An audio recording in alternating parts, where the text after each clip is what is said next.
ꯇꯧꯖꯔꯤ ꯍꯧꯖꯤꯛ ꯏꯀꯥꯏ ꯆꯠꯂꯦ ꯃꯤ ꯌꯥꯝ ꯌꯦꯡꯉꯦ ꯀꯥꯏꯗꯦ ꯐꯣꯟ ꯍꯨꯔꯥꯟꯒꯅꯤ ꯏꯊꯟ ꯆꯠꯇꯣꯏꯁꯦ ꯈꯔ ꯀꯟꯐꯤꯗꯦꯟꯠ ꯂꯩꯕꯗꯤ ꯋꯥꯠꯂꯦ ꯍꯥꯏꯕ ꯗ꯭ꯔꯦꯁꯁꯤꯒ ꯃꯨꯟ ꯌꯦꯡꯉꯦ ꯃꯤꯁꯤꯡꯗꯣ ꯐꯖꯩꯀꯣ ꯃꯥ ꯚꯤꯗꯤꯑꯣ ꯀꯣꯜ ꯇꯧꯒꯦ ꯃꯣꯟꯗꯨꯝꯒꯤ ꯆꯤꯡ ꯀꯥꯕꯒ ꯆꯞ ꯃꯥꯟꯅꯩꯌꯦ I don't know it's my first time thank you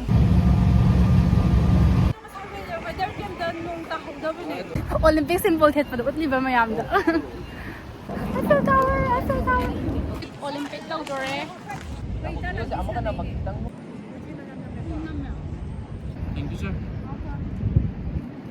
ꯀꯥꯡꯅꯦ ꯀꯥꯡꯅꯦ ꯄꯨꯔꯥ ꯄ꯭ꯔꯤꯟꯁꯇ ꯂꯩꯕ ꯃꯩꯇꯩ ꯀꯥꯡꯕꯨ ꯃꯩꯇꯩꯁꯦ ꯃꯩꯇꯩꯁꯦ ꯏꯟꯗꯤꯌꯥꯒꯤ ꯇꯥꯏꯞꯇꯀꯣ ꯃꯐꯝ ꯈꯨꯗꯤꯡꯒꯤꯗ ꯃꯆꯤ ꯂꯣꯏ ꯂꯩꯔꯝꯃꯦ ꯍꯥꯏꯕ ꯇꯟꯗ꯭ꯔꯦ Eiffel Tower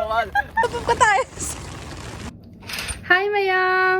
Welcome back to my YouTube channel. I hojik ngasidi country anouba ma unlock tawre kadaino harakanda Paris da laye ado ngasi kai plan tawge harakanda Eiffel Tower chatpa na plan tawre bako kanam ta yaude thandagi sida chakhidoine aduga chichi ema thengna doine bako chichi se kanano harakanda cabin crew manipur na sitholake Instagram page ma leibane do handle tawba chichi do chichi Syria chong tham do thengna doine aduga hauji se kang matam ne bako kang season ne ngarang date 8 ngarang de hore ngasi date 9 ne 9 de hore ase aduna chaba khot pado kana Eiffel Tower mamangda khechri ne adegdagi di uti pura ke hainaraga ada chaba chatoine bako ado ai ngasi di ithandagi sida chakhidoine ba mingon do hodre ba ngasi di haidi agi tongan ba plan ama leijabani na mingon do hodre ado ithan chatoise khara confident leibadi wale haiba dress siga adone hazu harawe as ban makhai da yore hauji pung 13 baro he hauji tara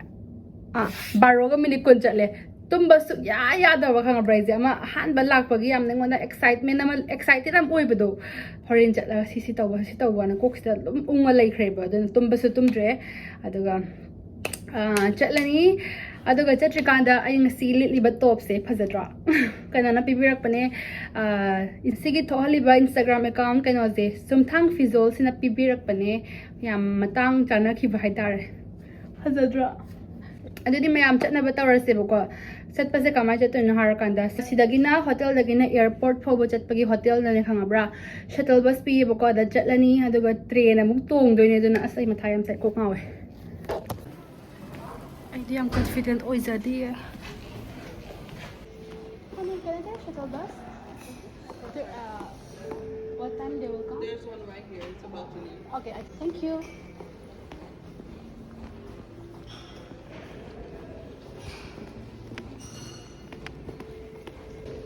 Thank you.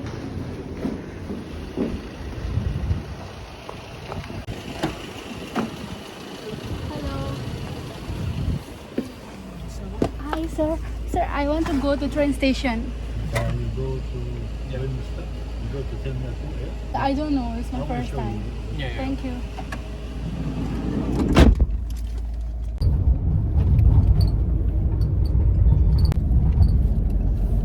Where's home?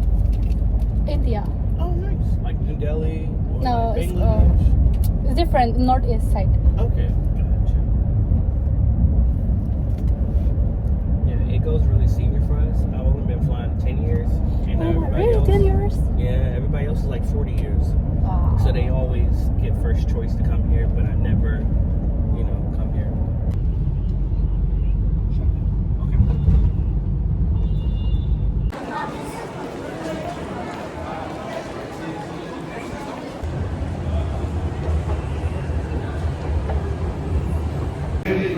May ticket kapag line the left day. I hojik one day pass kilo eko. Chatla si mayam. Hojik ay platform na laire. Train la.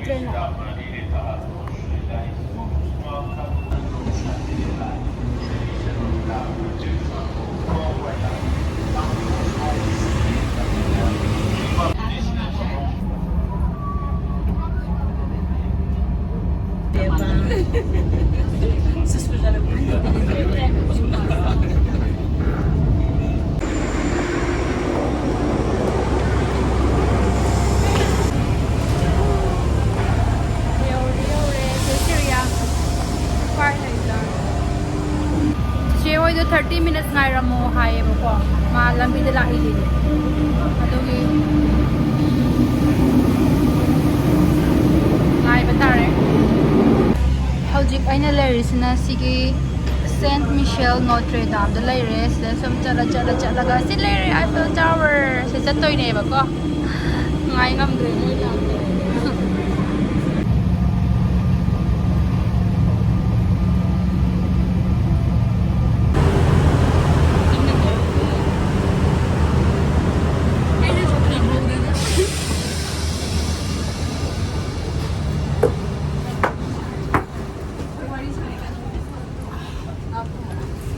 si mi thengnare to hi si namine hi si Syria Eiffel Tower maton ore to sidai sida fajai nong tare che adu le nong da kapning Or we can sit downstairs at the same river. Che. Yeah. kino do Eiffel Tower do Eiffel hai da ne khambra Olympic to do re bako dogi Olympic symbol so Olympic symbol het padu utli ba mayam da lam budi lam ai so chak budi lam bane sa do ne yam ta gar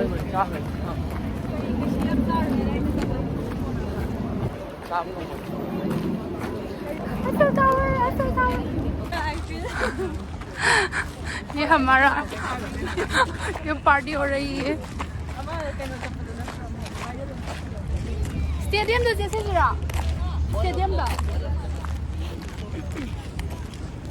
को आइन है पतो music Olympic लो जोरे stadium the temporary stadium hai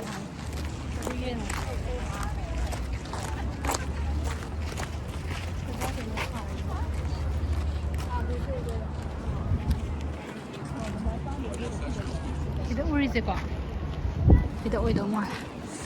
Khoi hojik chak chage khechri chage ngasai na hai bado kang party.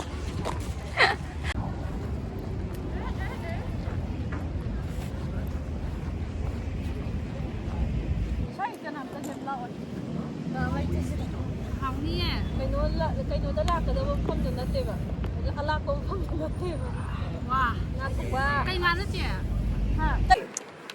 Uti thong ba che Syria gi ma hau yang ga sidi Nga tu chile. nga toi ba Sidu tau doi ne ai kai ngai wai pi ra de jana ne thojing be som yam hap pani nang wai wai du ga tau ra se se se ani pi ora ma tang pi ora ama tang tau se ani da ama da thom da loi nga pre nga bro pra ah thom da ama khang ne ya ni mayang hap da la wai wai ri ta hoi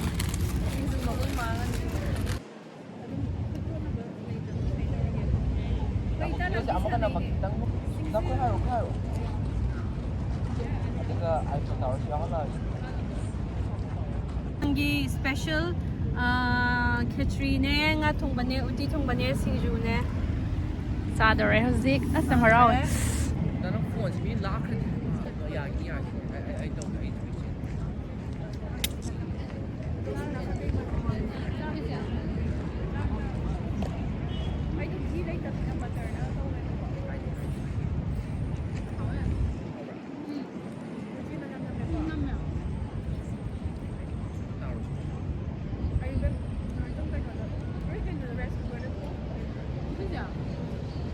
Eiffel Tower sa mati ready zero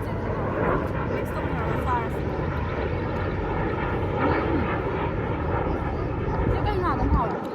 nga da phom ko ai bu na ati kanu sea fishers ne na ko yi sumudra ni na manam dam de ko pra na mai man mai de itap da man tap sam sa ta mai dai好哎，这么。 Thank you, sir. Kang le kang. Kang ne pra kang Ah, wow. Mama yang chơi ấy.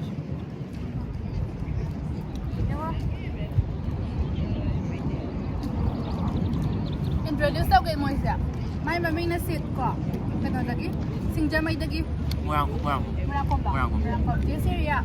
Singja may dagi. Siya may tagi. Jume. Paris leiba kang. Paris leiba meiteiga kang. Meiteiga se kukya, meiteiga se kukya ni kat ko. Hong kong ni da. Maji leiba na ha. Leiba ne hai ba. Leitaba yaudaba ne mafam da na. Ab yam na tru ba. Maji amang ira na ha ba. Leiba. Anh phản xạ lặp đấy gì thì mấy cái dạng cái lăng là lì Ai đây là tôi. đâu rồi nó mà lì cho nó xuống mấy cái dạng này nhá Malaysia pun dia mamangda. làm cái này mà Leiba. Aduh ai ham dah Malaysia tu. Singapore thì mấy cái yam ra Singapore yang dia Malaysia ni kan. Ada Singapore ni dia US pok tai ni. US support the Qatar would step in US support I would have a US nationality there on gani Ada Tinang dulu tu nampak video ai bani ngadre. yeah wrong tan rem là tôi biết rồi đấy Eiffel Tower one no chưa Ai ngamaro. sao mà tôi lôi bằng ai cái tao đi hay ba Aduh na. Weather forecast tu sudah yang dia baju tadi ni. Nang 23 degree warm ni. Aduh di oi. Cầm túi dây hành phải thầm.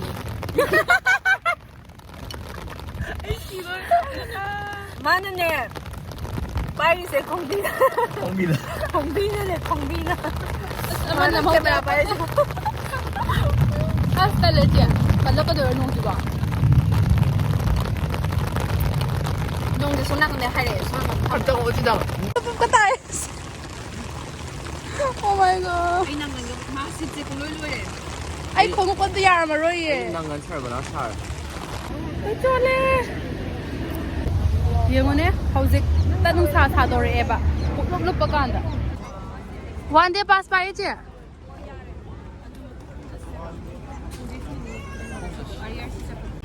Pacay.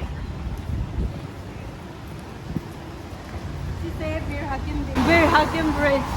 Sizam famous oil. Sidagi view se. So this is one of the best view. Right, Bella? Yeah, that's it. One of the best view. Cái gì? Lấy thoro.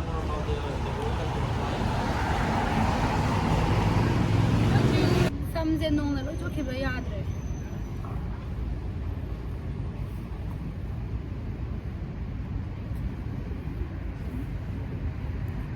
Chị Syria, ai cái big tập hiếu bên nè. Ok.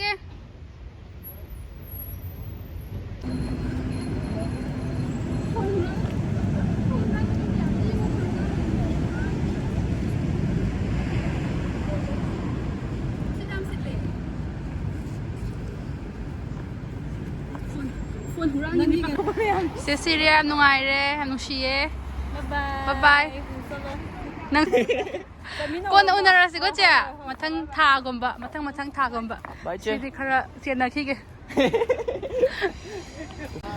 ko hauzik second location sina sit irom na pubira e Canada Montmartre as the car ga Paris ki view ui hai man cái car u đấy vậy cái ski pula ui whole view do yeng ora se ai di souvenir hari this fridge magnet ko madang layer chat lag adu dang layer chat lag ya yeng se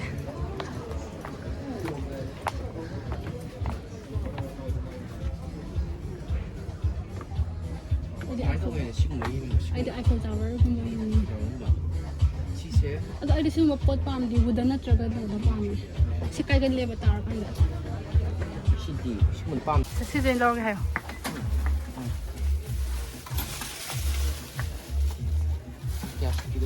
cash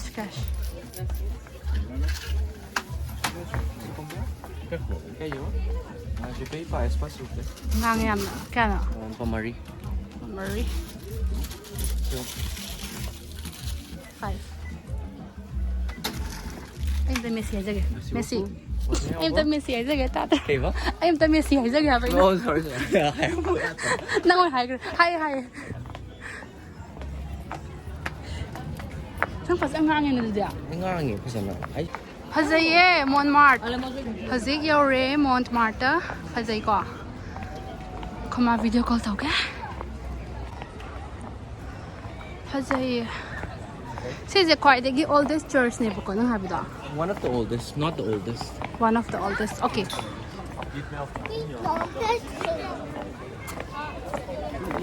Masai Eiffel Tower there is minus sa thokpi rak paja natte ko. Ano photo roi thira bane. Is the Nambiura? Nambiyo. Yeah. Matatay nam just din ako is din ako. Yang. Fazay. Asi uri se. Paris ne Paris whole view uri ko. Uri. Dari mo tak things la. Kai ka bam lege. Pai ma. Ai du ware. Ai du awang bi jiga.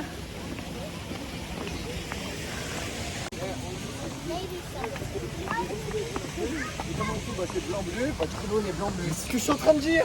Ok. Attends.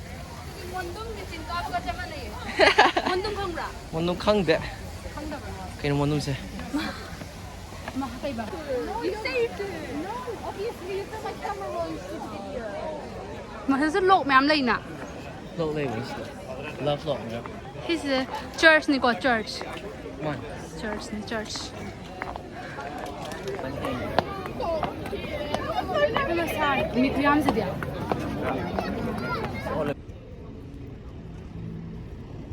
Fazay ko as. Fazay Paris is fazay.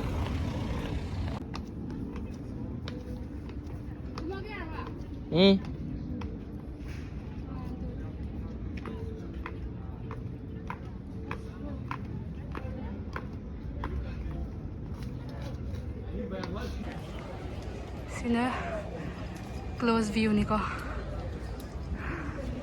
Bye bye. Safe journey. Okay, bye. Hoy jaw ke. Harake. Bye bye. Môi lời hore, thành được truyền tụng ông lại á.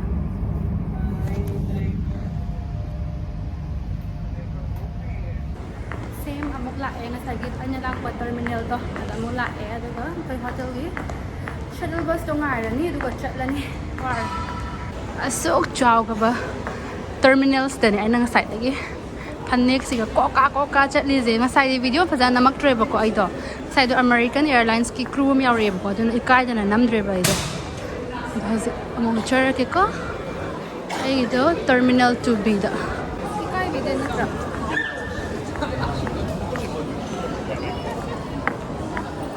Niya ka do. Ano sa la kondo ka sa vendor.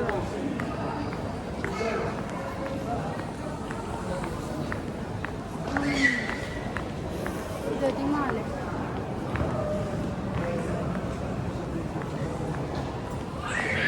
Yam di phai koi Marriott ki sile gari. Shuttle bus to ngai le. Ai tong ra ke ko maya. Gari tong e. Halani hotel da. Hauji kata nu sa sa re hai bani da pung 8 tar hauji. Nungdang gi pung 8 makhai hela bani khangabra. Makok sak pra hang de. Masai na nong chu da na. Bera ka han da na. Ai. Masigi multivitamin laudri. Laurase.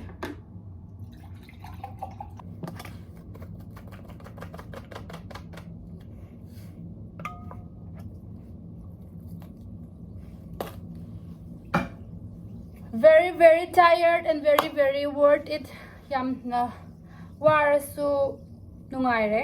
Yam na worth oil chat pagi ko. Like barata da train paisa da lupa lising ahum maya na changi si 22.60 hoi lising aniga chaunga smile na ko. Chani hoi smile changi ne paisa da na. Mafam ani di nga do Eiffel Tower do. Kaya phajaba view phangakte ba ngasi do haidi moi Olympic ki stadium sabai khot pai tawpagi adagi di photo ka pham do nungai ta ba di plus nong ju sala asani ju oi dre dina ngasi gi di ngasai khon chat pa mont mart hoi mont mart to duna phajaba yam thina hele yam sani ga oiraga photo ju phajaba ka pa eba ko. So cheers. Loidri thakning mana khangam dre do. Luiro. Thani ngamra.